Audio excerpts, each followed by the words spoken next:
मु यात्रा ओमकार 25-26 मु जोग दौची मालिक को कौन कहे मुझे बहुत बहुत धन्यवाद दूची।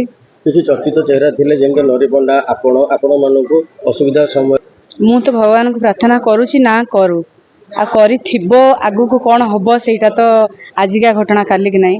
ओमकार एनर्जी अच्छे तांको मु माने कौन कही कि भी माने धन्यवाद जनइबी सेटा भी मो भाषा रे नहीं। जानिचंती सारा ओडिशावासी भी जानिचंती मते 25-26 एग्रीमेंट करी भी से लास्ट मोमेंट रे मना कले उनका आशीर्वाद आगु कौन हबो सेटा मु कहि पारि।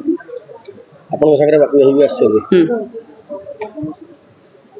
हो बुझिचंती मते चाकरी देइचंती बस भी मते पचारि थिले सेतबेले मु आपण मानन कहिथिली मु कोठी किछि भी आपण मानन निश्चिंत जणाइबी। फास्ट कथा से मो हस्बैंड आउ बाकी रहला जो कर्म क्षेत्र कथा कहउचंती काम रे माने से स्टेज को चढ़ी गले मु यात्रा ओमकार 25-26 मु जोग दउची।